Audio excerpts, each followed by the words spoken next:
What's up guys, Asian here again with another build video, and today we're going to be going over all of the gear options for healer specs as well as some other commonalities between all the classes for healers.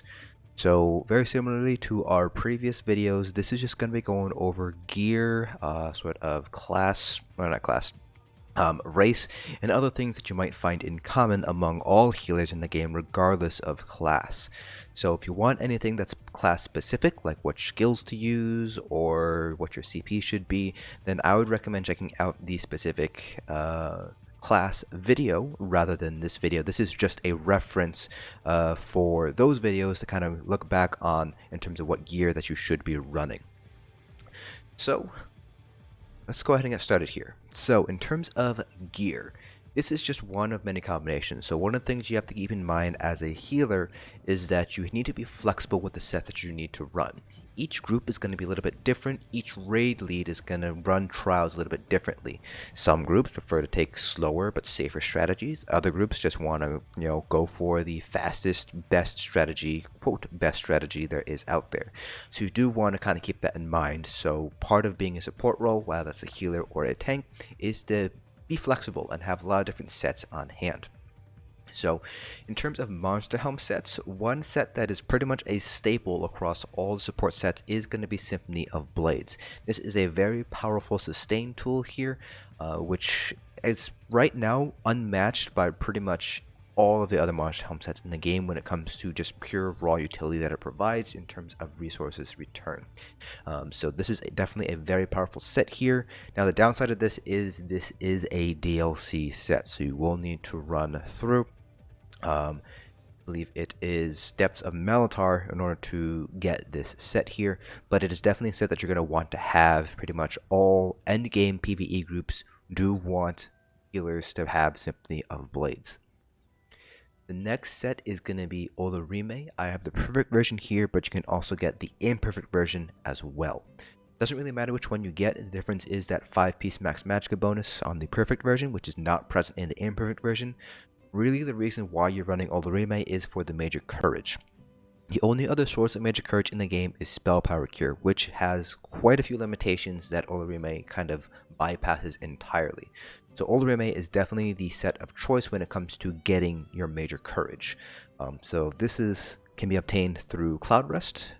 You can get the imperfect version from killing any of the side bosses or just completing it all on normal. The perfect armor comes from veteran Cloudrest +1 configurations, and jewelry comes from +2 configurations.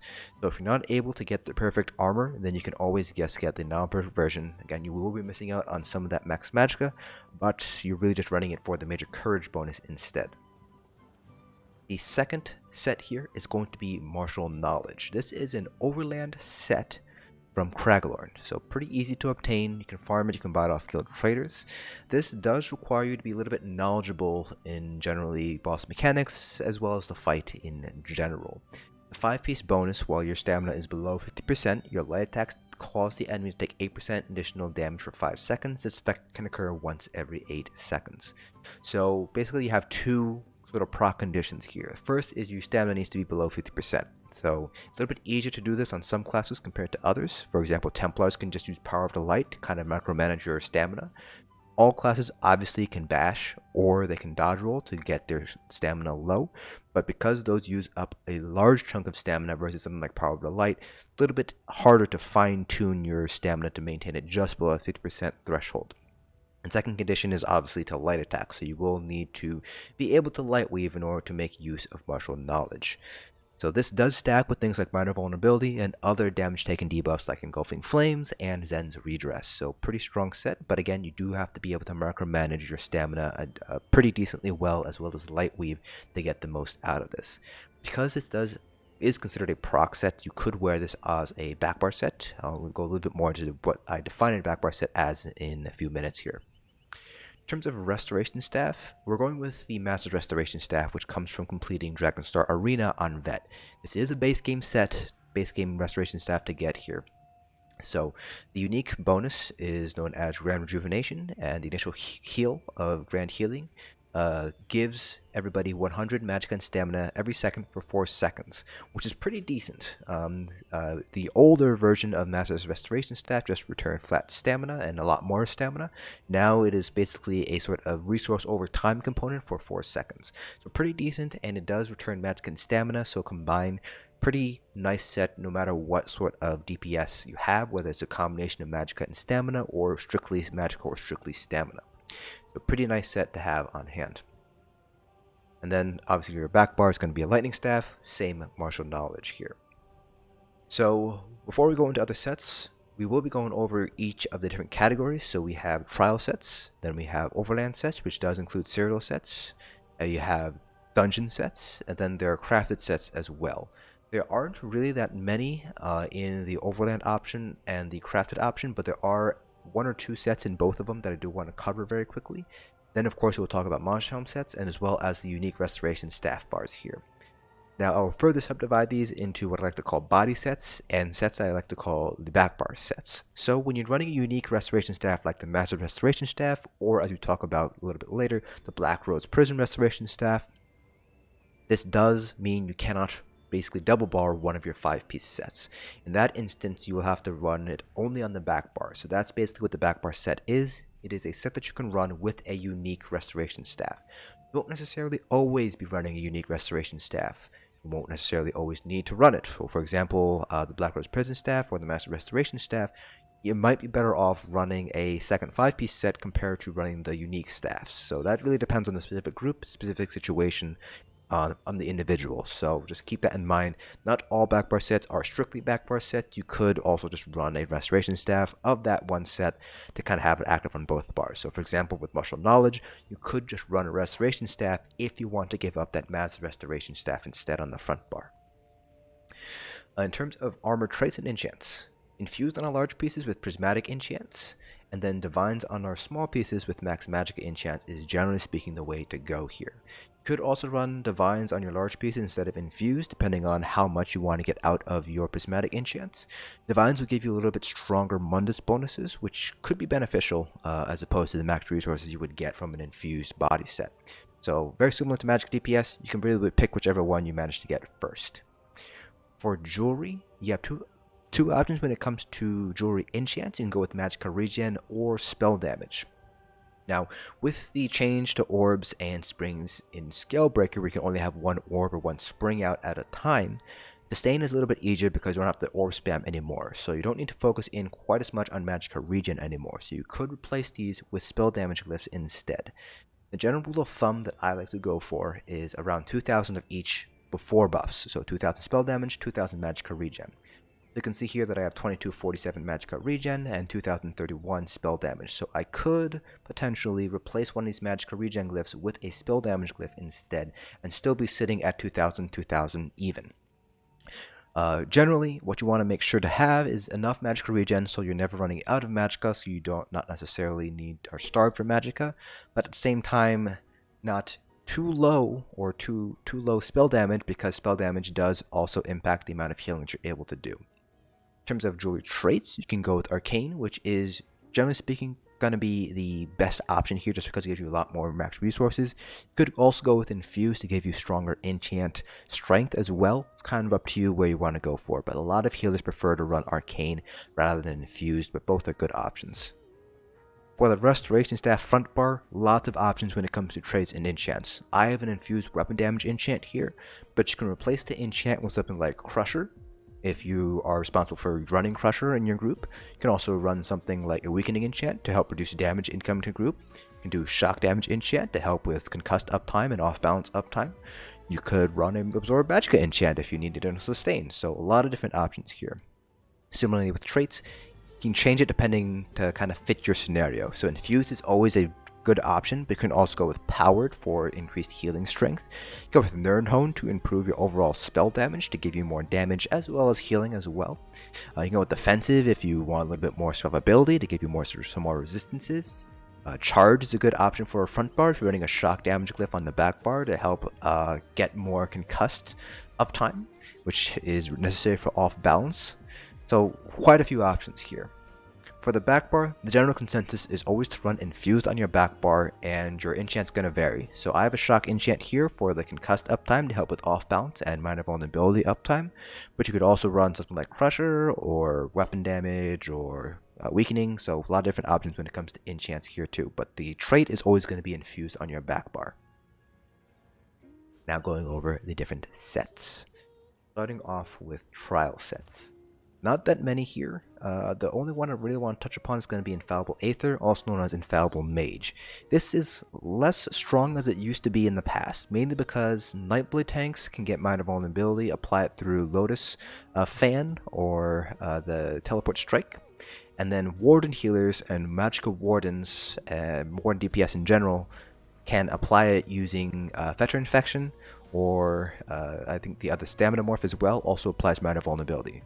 So not quite as useful anymore, but for those groups that don't have a Nightblade tank, a Nightblade healer, or a Warden healer, Warden tank, Warden DPS, then Infallible Mage is the most consistent way to get minor vulnerability.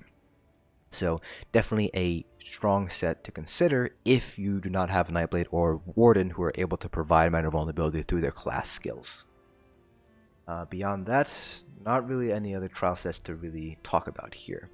In terms of overland sets, I already mentioned there really aren't that many good overland sets to run as a healer. Just going down the list here, again, not really that many. The only one that's arguably useful would be Trinamax's Valor for DK healers. So whenever you apply damage shield, you basically call on something that heals and damages enemies. So DK healers do have, as part of their rotation, a damage shield ability. So that's really the only true overland set that's actually decently useful. Everything else is not that great. It's more focused in on damage rather than actual sort of support. And then in terms of dungeon sets, you have a few dungeon sets as well. Starting off with light armor sets. Sanctuary is a very niche use set, but it's still a set that you might want to have on hand. It increases the healing received by 12% for you and up to 11 group members within 10 meters of you. So as a static bonus, you do want to have this on the body at all times. The limitation of Sanctuary is that 10 meter radius.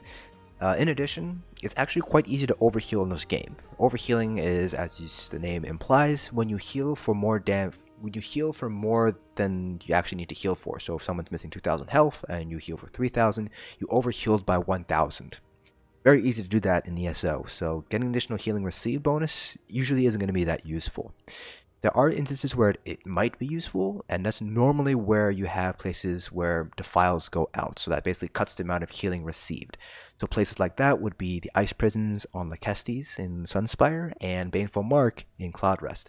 In those situations, Sanctuary might be useful there to help, kind of meet that healing cap. The next set is going to be Worm, which reduces the cost of magic abilities by 4% for you and up to 11 other group members within 28 meters of you. Another static set, so another body set. And this is only going to be useful if you have Magicka DPS. While it is always going to be useful for tanks and healers, it's really going to be DPS that's going to be oriented towards these sort of sustained sets. So if you don't have any magic DPS, Worm is obviously not going to be useful here.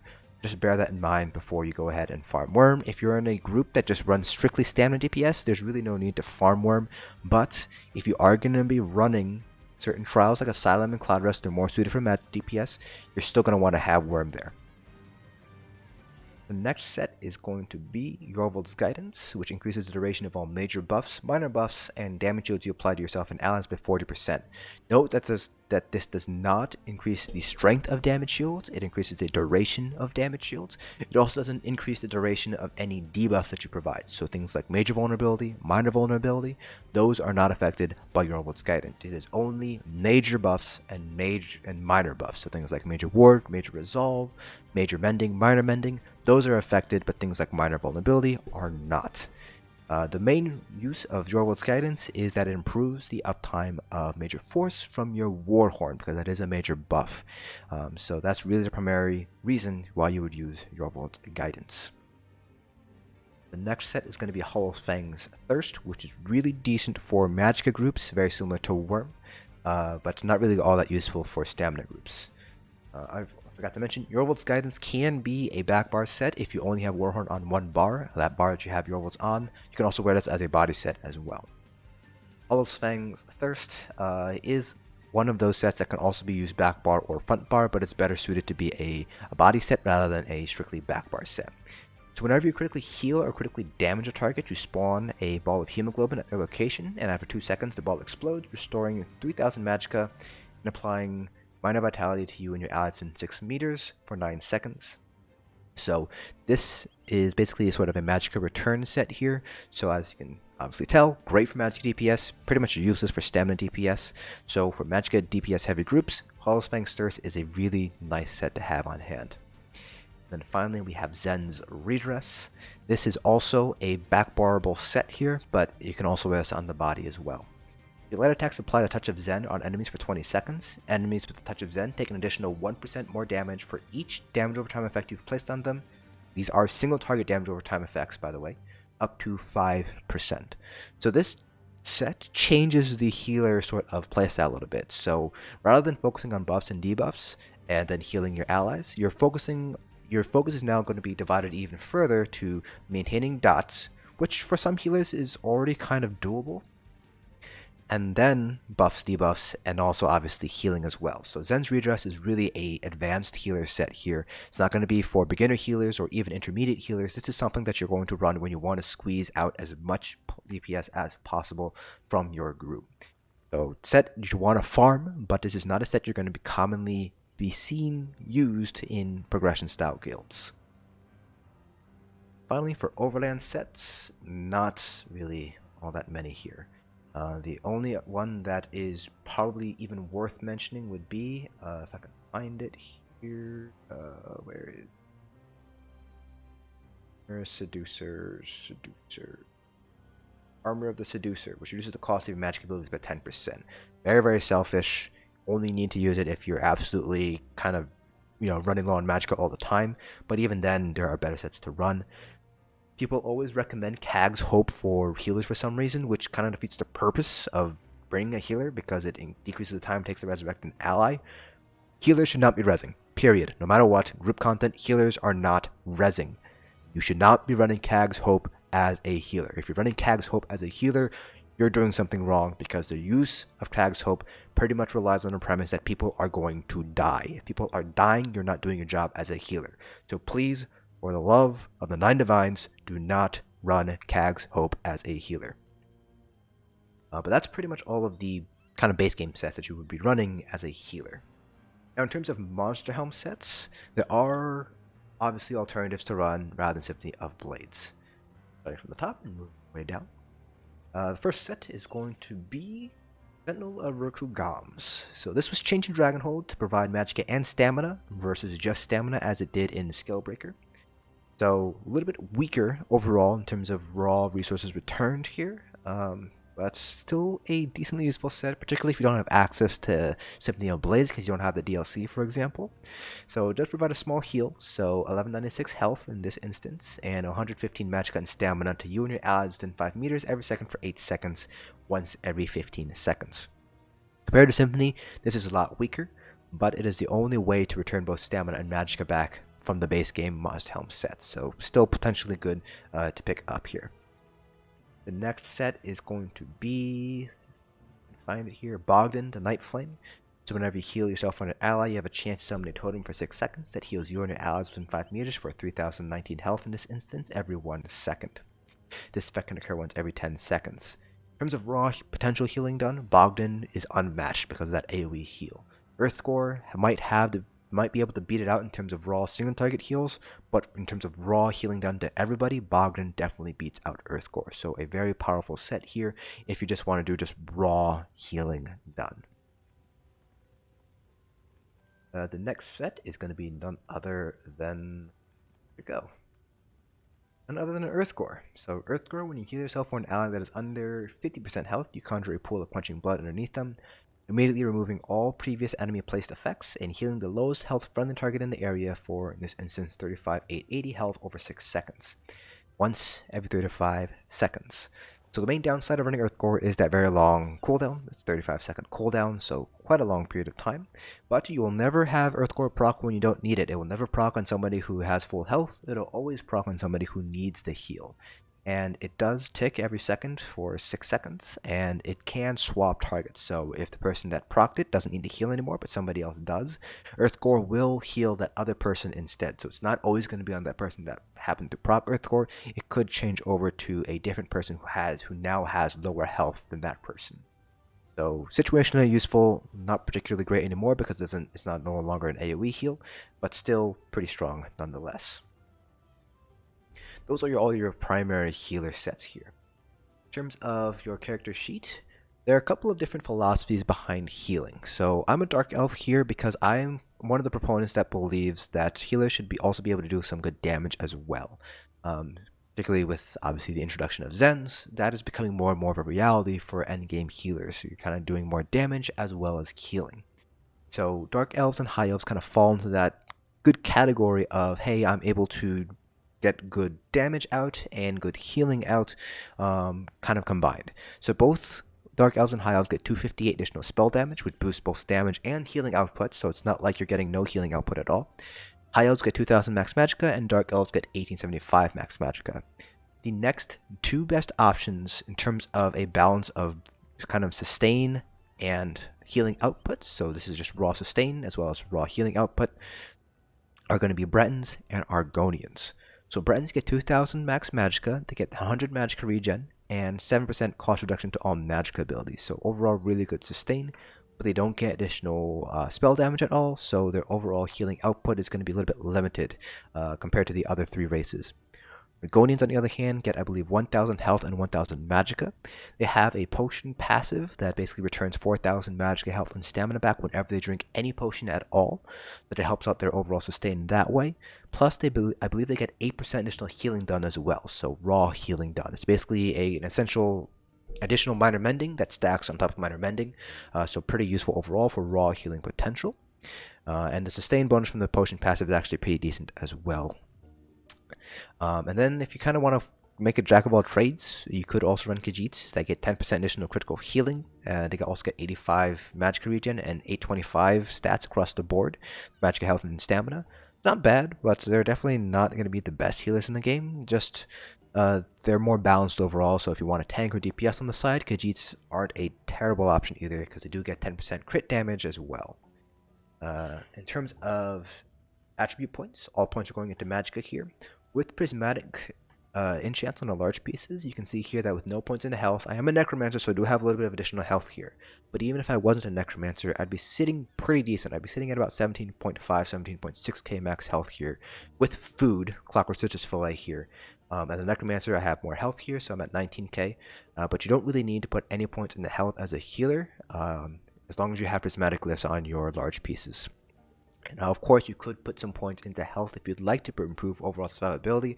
Kind of up to you if you want to do that or not. You would be giving up some healing strength because your max magicka will end up being a little bit lower.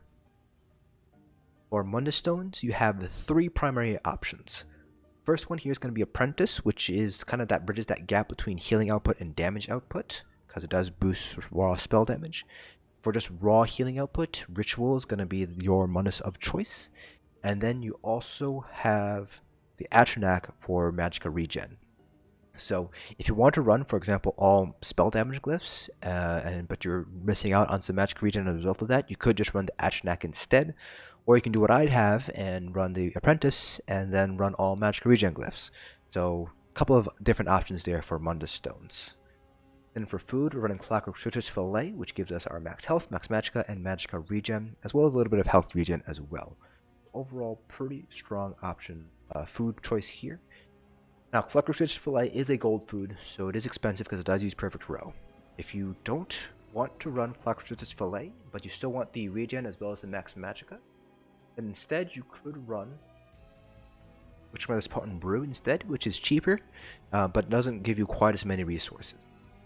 Another option would be to run Orzgar's Red Hrothgar.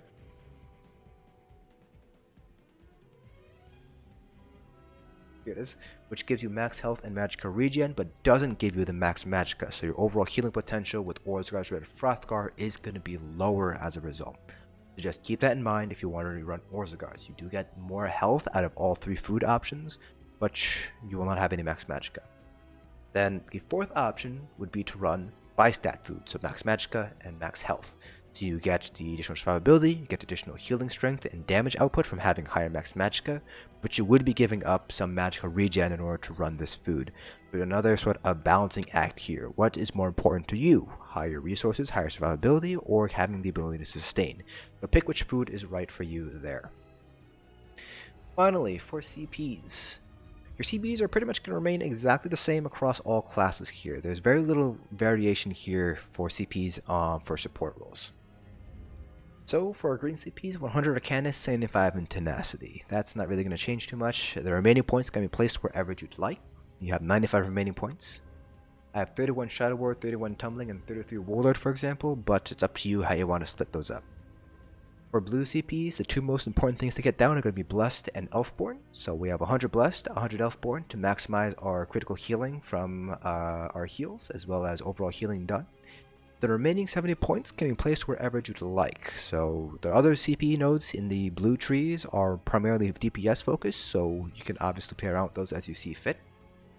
This is one good example. So we have 19 Ellie Expert, 9 Spell Erosion, 11 Mastered Arms, and 31 Thaumaturge.